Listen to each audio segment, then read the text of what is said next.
And now it's time for our keynote speaker. I will let you read Andy's full bio in the program book, but most recently, Andy sold his company CardStar to Constant Contact, where he's now the Chief Innovation Architect, and he's doing some very exciting things there with the Small Business Innovation Program, an accelerator program that he's running over there. So we're very grateful, and we're really lucky that Andy has agreed to come out and share his remarks with us tonight. So please help me welcome Andy Miller.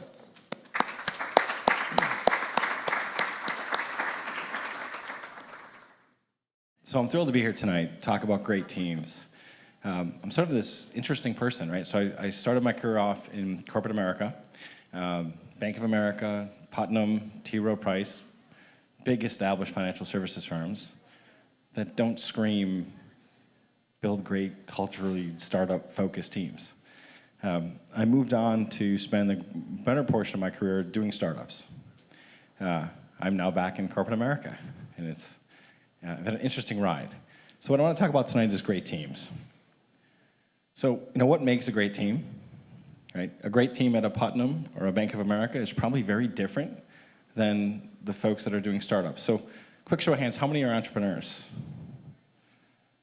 Okay, how many are doing early stage startup stuff?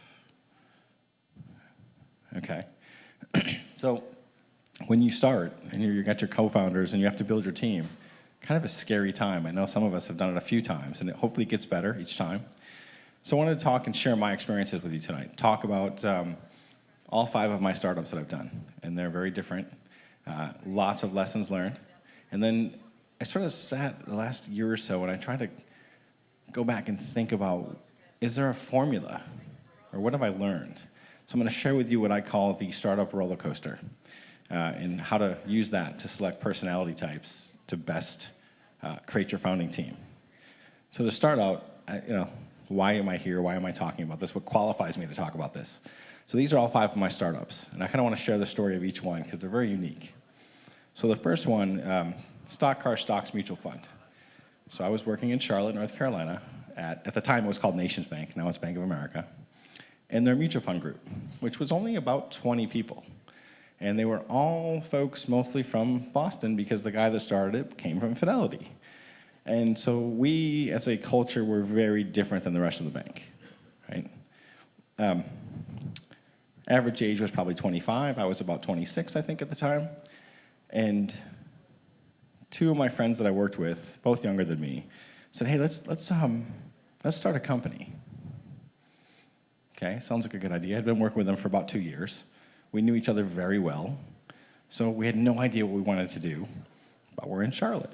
And one of the guys goes to a NASCAR race and goes, "Hey, we should create a mutual fund around NASCAR racing." Okay, none of us knew anything about NASCAR racing, but we'll do it. So we started. And the way we started that company is there was 4 of us, and every Saturday we'd go to one person's house, or Sunday, and we'd watch a race. And we'd all have our notebooks and be writing down all this interesting stuff. So it wasn't like we were creating a team. We already were a team. We just didn't really even know it. And because we'd all worked together, it was really comfortable. So we were fortunate enough to sell that company within 2 years, right? So I'm 28, I sold my first company. I'm like, rock star, right? This is great. I didn't have to go with it, right? So I decided to come here to Boston, go to grad school, and start another company called Retirement Suite. Keep in mind, I just sold the company, and I think I know everything. And I don't know why I'm at business school, because I don't need to be here, because I know everything. So I started my second company, and now it's just me. I don't have any friends that I've been working with. I have to figure out, how do I create a team? So this is late 90s, .com, lots of money, right? All right, so I get a lot of money. Go to a buddy of mine that I knew. He had finished business school a year earlier. He was a consultant. I convinced him to come do this with me, be my co-founder. So I have a comfort zone. I have a co-founder that I know, super smart. We get along. Great. We get a pile of money. Now we have to build a real team. So I did what every startup founder that doesn't know any better does. You hire your friends.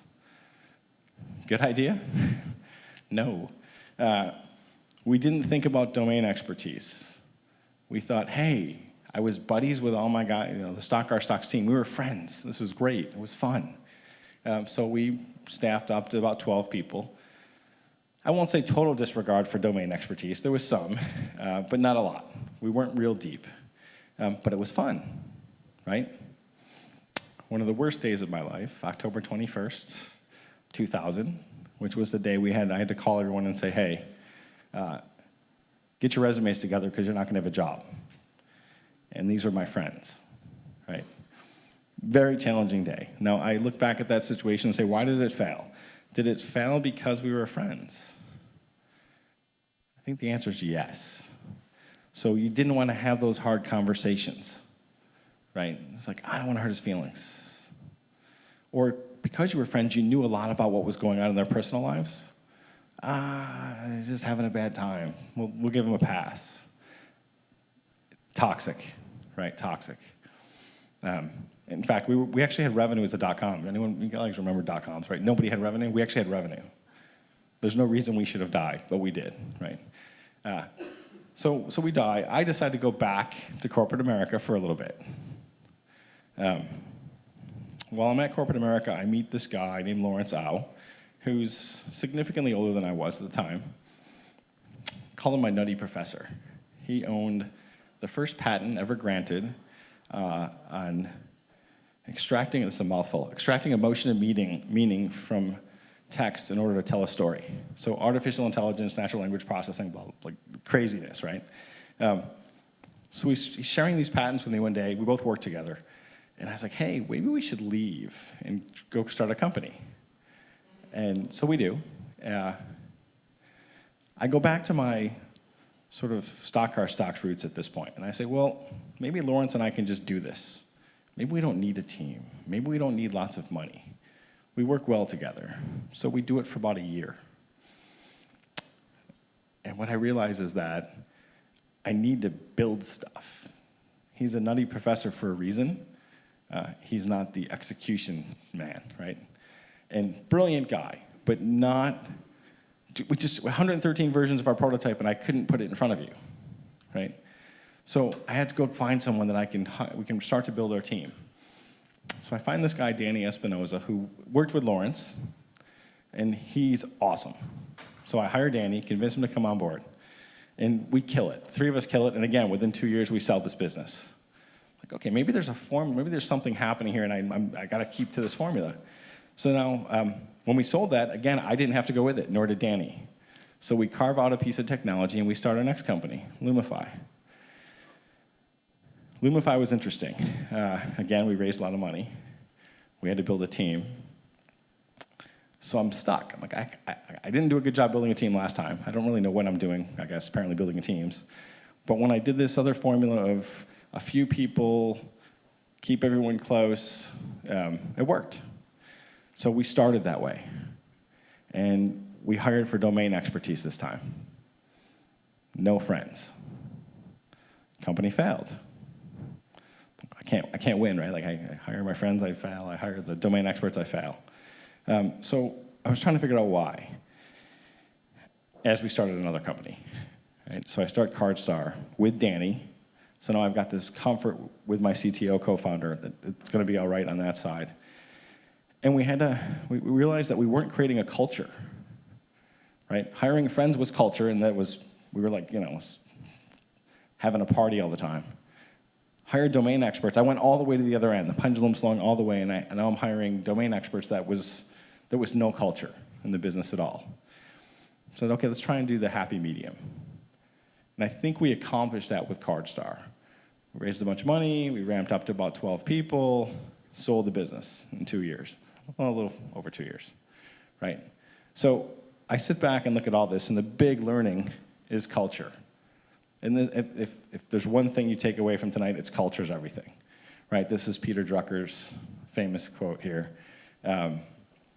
It's so true, right? Have one bad apple in the group and it's toxic. Have a few bad apples and forget about it. When you're 5, 10, 15 people, you can't have that. So that's great. So how do you avoid that, right? You're hiring people. How do you avoid it? So all of my years of, I'll say mostly failing and building teams, led me to this. My startup roller coaster, I love this image. I don't know if you guys can see it in the back. So you know how tall you have to be to ride the ride? Can you guys see this? It's risk, right? Too risky or risky enough, right? And so the idea of the roller coaster is pretty straightforward, right? If you think about a startup, every day is a roller coaster ride. Every day you don't know what's going to happen. Ups, downs, highs, lows, twists, turns, loop-de-loops, corkscrews, you name it, right? And that's a crazy ride, and it's not for everyone. And that's okay. The challenge is, how do you know and identify the people that are going to survive in that are going to thrive in that, versus the people that are going to just be toxic before you hire anyone, right? Sort of challenging, daunting task. So again, I looked back at all these people I hired, and I kind of said, is there other buckets? Are there things we can identify beforehand? And I think there are. So I have 3 buckets. The first is the onlooker. So everyone here has been to an amusement park, right? Everyone's seen a roller coaster, been on a roller coaster, maybe.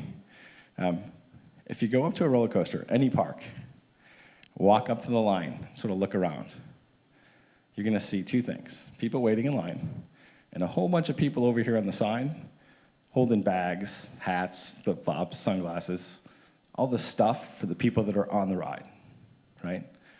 I call them the onlookers. And there's nothing wrong with onlookers, right? But the onlookers have been on the ride, they don't like it. Or they're so fearful, they're not going to even try and get on the ride. And that's okay. The problem with onlookers, some of the best people I know, most talented people I know, are onlookers. And I've often been really tempted to go and try and persuade them, please, just once, come give it a try. You're so good. You're the best mobile developer I've ever met. Come on. And thankfully, no one's ever taken me up when I've tried that, because it's toxic, right? The minute you hit a twist, a turn, this person's like, get me off the ride. I want none of this, right? And it's really hard, but you got to try and understand who these people are. And don't spend any time trying to recruit these people, right? It may be rosy in the beginning, but you're going to hit a twist, a turn, and it's going to be a disaster, right?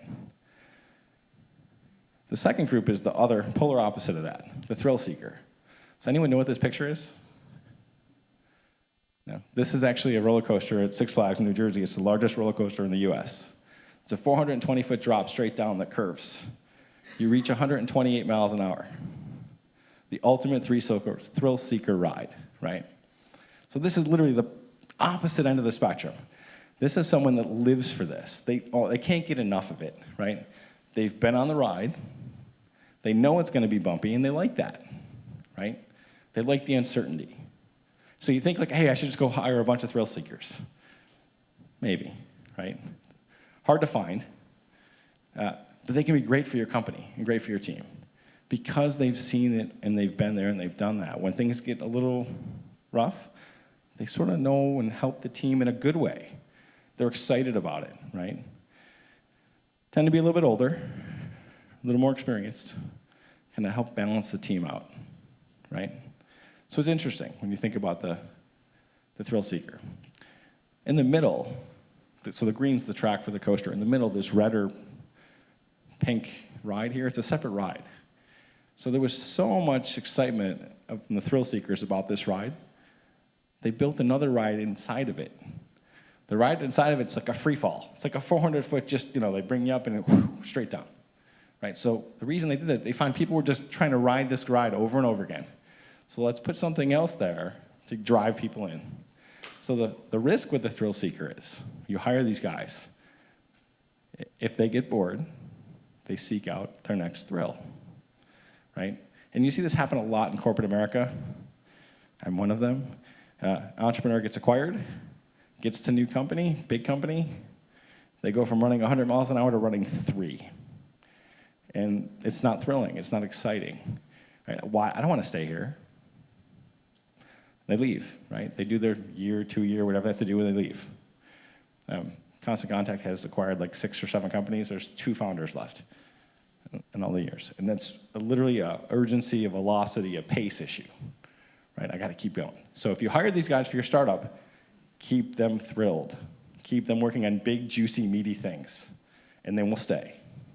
The minute you take that away, you slow it down, they'll look for the next ride. Okay? So those are the 2 easy ones. This is the hard one. So the newbie, or the noob as I call it. It's probably my favorite picture in the whole deck. The noob is great. The noob is a younger person. They don't have many, no real financial issues or responsibilities. They're high energy. They want to work all the time. They love the allure of the startup, albeit maybe a little naive in there, thinking it's this grandiose thing. The hard part about the noob, they've never, ever been on the ride, right? And so this is the one that's really difficult to ferret when you vet them out, when you're interviewing them. 2 different stories right here, right? One kid is like, oh my God, I'm gonna die. Where's the lever I pulled to stop this? Where's the cord, something? Just make it stop, right? The other kid looks like he's having a blast. Like, come on, more, bring it, right? And this is what happens. The minute the coaster goes down and there's some craziness happening in your business, one of these 2 things happens to the noob. The kid who looks like he's, terrified becomes an onlooker. Kid on the other side becomes a thrill seeker, right? The thrill seekers that you have in your company, and you, as the founder, CEO, CTO, whatever you happen to be, your job is to make sure this kid makes it on the ride, right? You don't want him falling off or going crazy in the middle of it. You got to get him through it, right? Thrill seekers can help. Kid on the left, or your right, will have no problem, right? So you want to nurture that. You want to keep that person happy and turn them into a thrill seeker because it'll be awesome. The ride will be great. I'm going to end it with a quote from Phil Jackson. Everybody know who Phil Jackson is? Anyone not know who Phil Jackson is? I should, phrase it that way. So Phil Jackson played in the NBA. He's a famous coach that happened to coach the Chicago Bulls with Michael Jordan to 6 championships, I think it was. And then he left and he went to the Los Angeles Lakers and got to coach Kobe Bryant and maybe even Shaquille. I don't know if Shaquille was there when he was there, but again, won a bunch of championships. Now he's taking over as GM for the New York Knicks. So you want to talk about a guy who's had all-star players, who's had thrill seekers, no onlookers, no noobs, but he has this quote that I think is very important. You think about the Chicago Bulls when Michael Jordan was playing, arguably the best basketball player ever, right? In the supporting cast he had. Jordan was that great because of the cast he had. The cast he had was that great because Michael Jordan was the best basketball player ever. So when you're putting your teams together, you have to think about that. A players love A players. They don't want to work with C players. Thrill seekers don't want to work with onlookers, right? They'll give the noob a chance until the noob becomes the onlooker. So all these dynamics are at play when you're putting your teams together.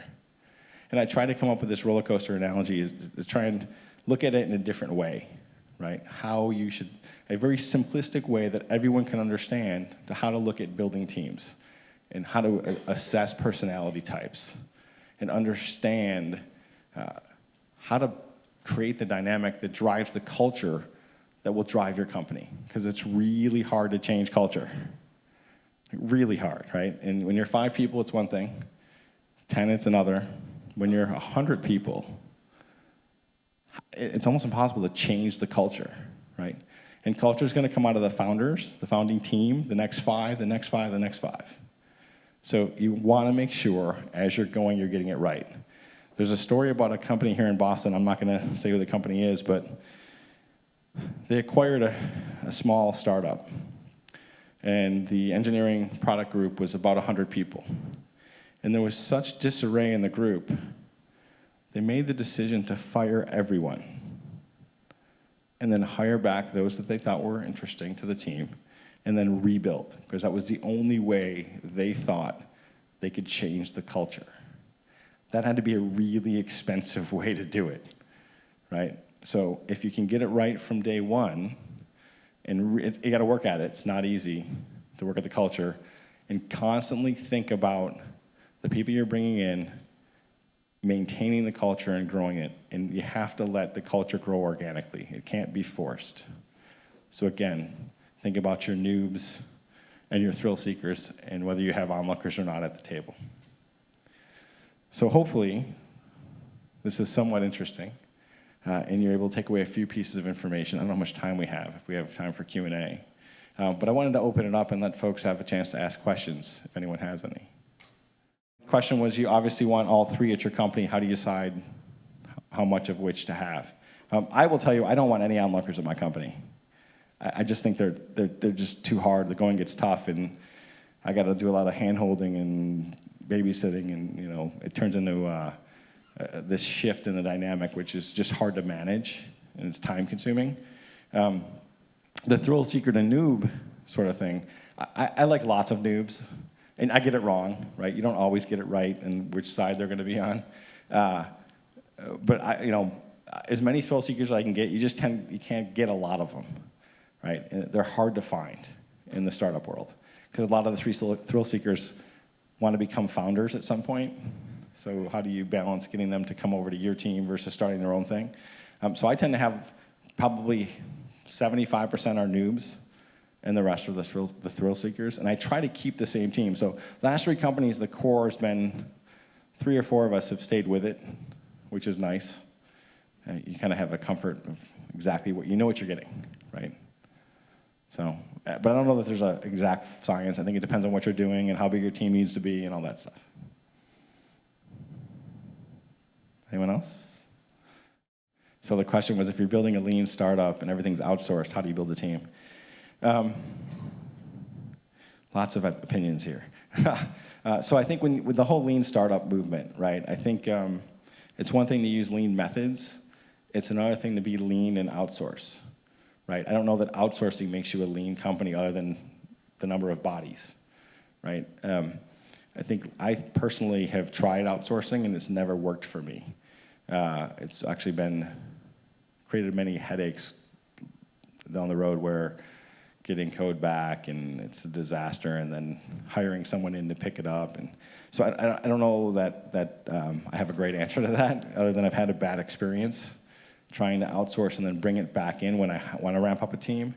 Where I've successfully done that is call it point solutions, right? Like I want to have a certain feature built or some subset of features built, not the whole thing.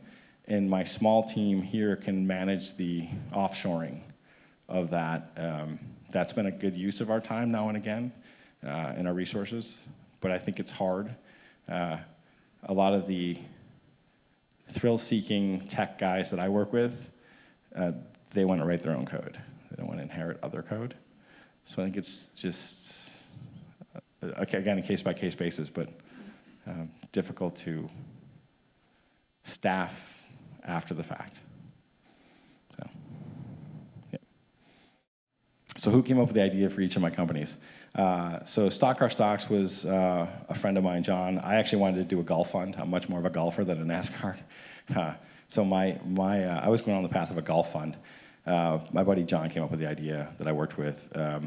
All the rest of them, the idea was either me or me with my tech guy.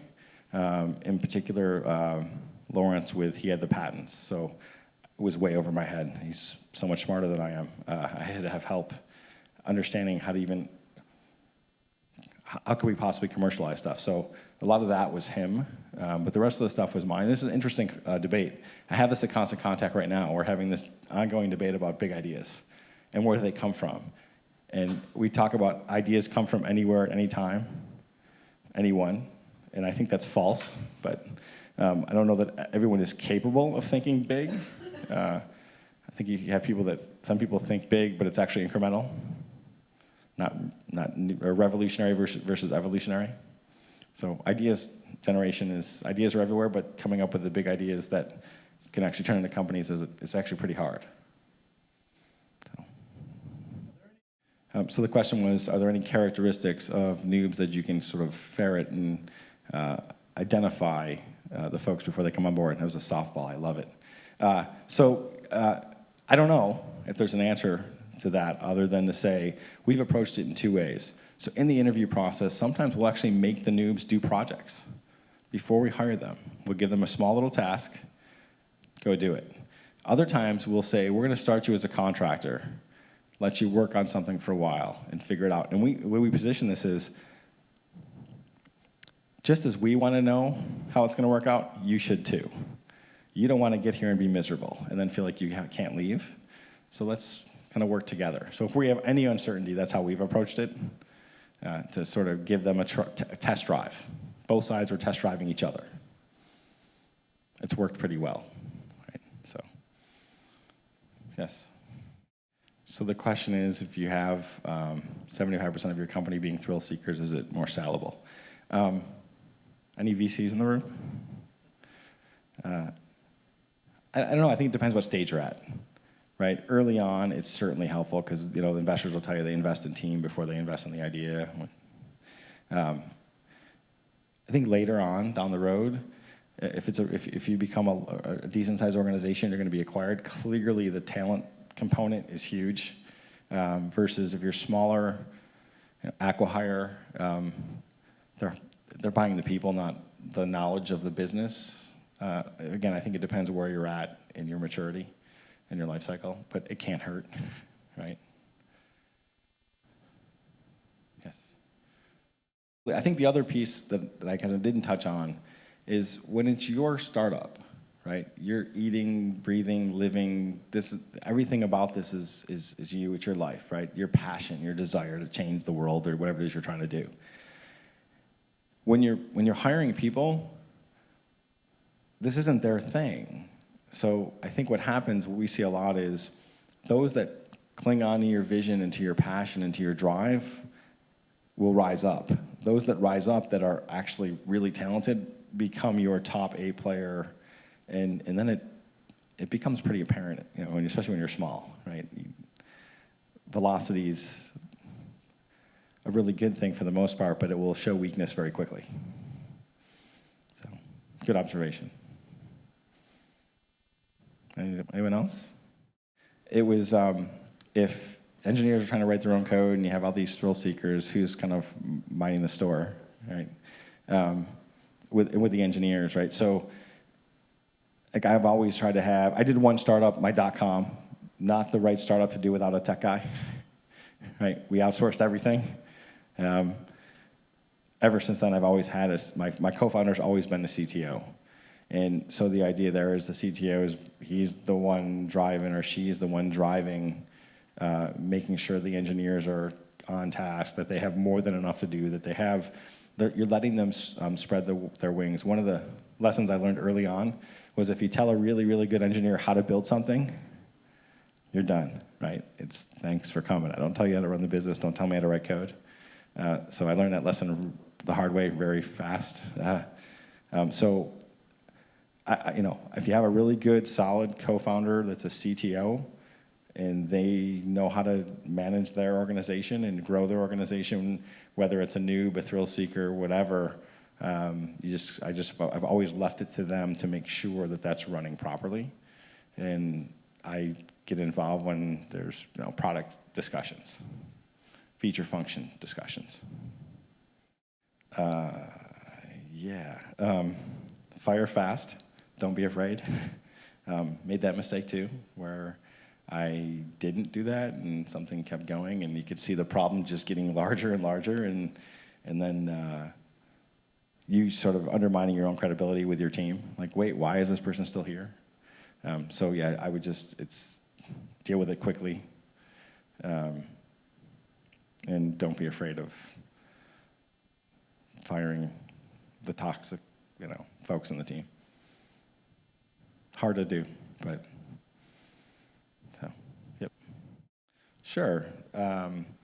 Those of you that don't know, Constant Contact is an email, stop saying email marketing company. We're a digital marketing company that helps small businesses. We built out a 30,000 square foot innovation, we call it the Innovation Loft. Think of it as an innovation center at our corporate headquarters in Waltham. And the intent was to house the internal innovation team. So I have a team of about 15 folks that all we do is design thinking consulting internally, and then we spin up startups internally. And so we wanted a place for that group, but we also wanted to bring in startups. So we created the accelerator program. So we have 6 startups that live in our space with us right now. And the idea was we're not investing, we're giving them lots of stuff, most notably access to our customer base. And the idea is, no, we're not trying to be Techstars or Mass Challenge. We're trying to be like the next later stage version of that. Like, we want to actually help you grow your business and scale your business. And so we provide all the same things you get at a Techstars or Mass Challenge with the mentorship and programming. But we actually give you a virtual team of constant contact employees that you can have at your disposal to help you with things like financial modeling or marketing, or you have to do a press release. You can call PR, that sort of thing. And then with the idea of access to our customer base will help you scale your business. So if any of you are startups focused on small business, we just opened our application process. We do 2 cohorts a year. Next one's going to start in February, so applications through November. So shameless plug. So, yeah, never underestimate the charismatic leader, right? That the people will get in line to follow. Yeah, that's really important, especially the larger you get, right? Early on, it's easy when you've got, we talk about, I'll never have a startup team that 2 pizzas can't feed kind of idea. And but once you get beyond that, you can't be involved with everyone all the time. So someone sort of have to mind the ship and figure out how to cultivate the talent, right? But yeah, so. Well, thank you, and anyone, if you have questions, feel free to reach out. Happy to chat further at any later date, and you're all welcome to come see the Innovation Loft. It's open to the public. People can come in and check it out and see what we're up to. So, thanks.